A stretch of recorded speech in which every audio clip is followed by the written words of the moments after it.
Good evening, everyone. Welcome to this week's edition of On the Other Line Canada. 5 questions with the one and only Mr. Kyle Stevens. Kyle, welcome to the show. Hey, how's it going? Good. How are you? Oh, I'm great. You've been counting down to this, haven't you? It's been on my mind a little bit, yeah. A little bit. Are you stressing about it, or are you're good? You're just ready to go? Oh, I'm always ready for anything.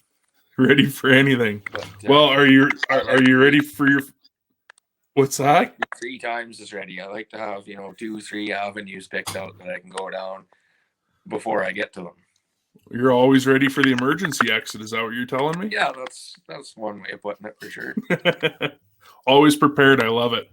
Yeah. Well, let's do your 5 questions. Are you ready? Absolutely. Question number 1: lakes or streams? Well, I'm always partial to the streams. I guess I'll fish either one because, I got to be out there fishing somewhere. But for me, the streams it just seems like more of a sense of adventure, which is part of what always has me into fishing in the first place. You walk up to the corner bend on a nice little, small, medium-sized river, fish it for a little bit, and you can stare off into the distance at the next corner, the next pool, wonder, what's up there? What's up there? Keep walking, sooner or later you're 15, 20 kilometers away from the truck where you started, but you worry about that when it happens. And, count your blessings along the way. Yep. Marcy and I have a saying when we do streams, I wonder what's around the next corner. And you're right. It adds up quick. Yeah, you never really actually realize how much ground you put on when you're having fun doing it, and all of a sudden you actually look at it and whoa. Flies by, right? Yeah. Well, talking about walking, your second question, going the distance, how far are you willing to go for fish? As far as it takes. Hours? Usually got a few hundred liters of diesel in the slip tank, and I guess more than anything, it comes down to how many hours in the day I got to get where I'm going, or what it is I need to get when I get there. But I'll pretty much go wherever. If I woke up tomorrow morning and one of my buddies 4 hours away wanted to go fishing somewhere, not even in the middle, I'm like, okay, well, I guess I'm on the road now. If that isn't determination and passion for the sport, I'll tell you what. And I know you show up in just some random places to fish, and guys are like, "Look, it's Kyle Stevens just showed up out of nowhere." I remember it was Evan Hammond actually mentioned it one time. Somebody said something about they wanted to meet up with me and go fishing somewhere, and Evan said, he's like, "Oh, you don't actually ever even have to make any plans to fish with this guy. Like, if you just go to the right places and go there enough, sooner or later he just shows up."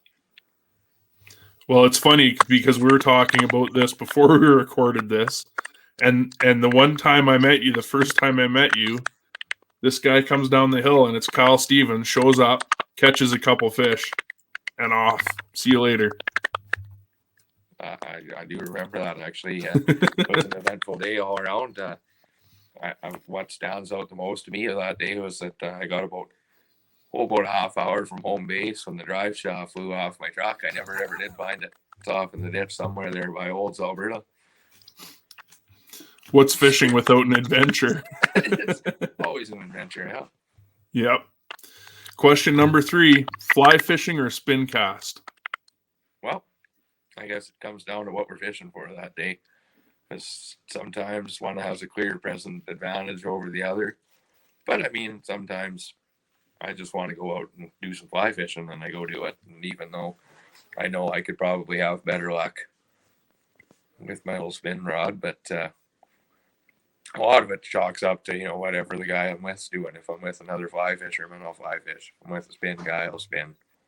If I'm by myself, I'll do whatever pops into my head that day that feels like it needs to be done. I actually really like that approach. You're going to do pretty much whatever the other guy's doing, which I think is pretty cool. Well, I've always been fairly active in sports and whatnot as well in my younger days, not as much now, but I've skied and snowboarded my whole life too, and that's another one. If my buddy's snowboarding, I'll snowboard that day. If he's on skis, I guess I'm skiing. Easy. What a great approach. Well, it's good. It's the same kind of deal. It's if you're trying to fly fish and the guy beside you is throwing a splash on the Len Thompson in the water next to you, it's I don't know. I don't want to be the guy throwing the Len Thompson next to my buddy's Prince nymph there, and he's thinking I'm scaring his fish. It's the equivalent of going fishing and someone shows up and starts throwing rocks upstream from you. Yeah, pretty much. I don't want to be the rock guy. We've all been there, right? No. No. Question number 4. What is your personal best brown trout? We're going to talk a little bit about brown trout on Tuesday. What is it? 30-inch right on the dot. I guess it's at one point that was a bucket list fish. I wanted a 30-inch brown trout.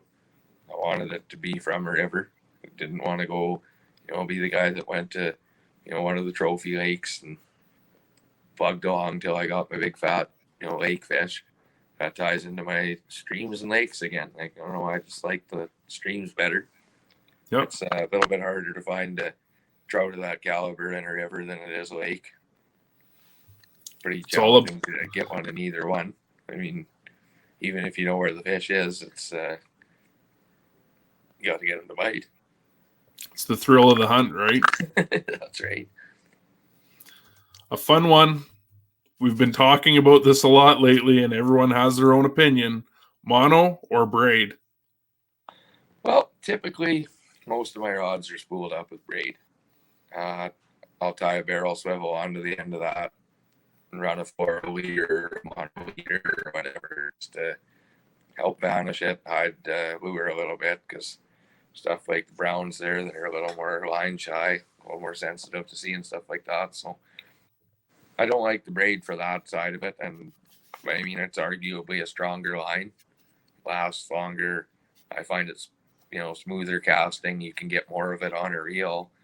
It has its clear and present advantages, but disadvantages as well. But those are usually easy, fairly to rectify. I'll always got a couple reels spooled up with mono. I like to do a lot of river fishing in the winter time on the days that'll allow it.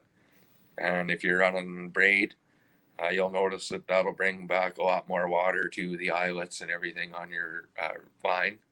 So it's a lot more prone to freezing in the eyelets, stuff like that. So it's nice to run mono in the wintertime. I mean, it still brings a bit of water back. It still forms in your eyelets, but it's less. Yep.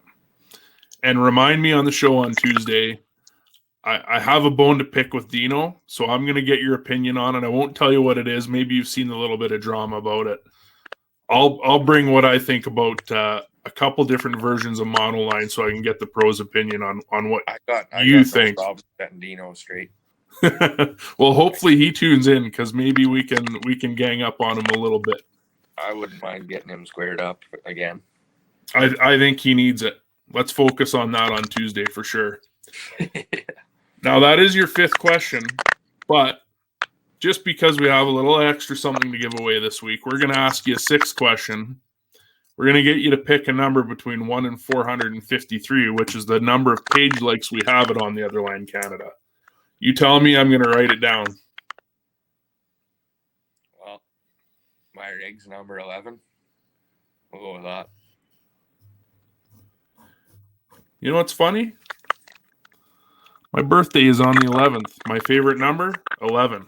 So I like you already, Kyle. I guess we're going to see who page like number 11 was, and we'll announce that on Tuesday, 7 p.m. Mountain Standard Time, live with Mr. Kyle Stevens. Kyle, I'm looking forward to having you on the show on Tuesday.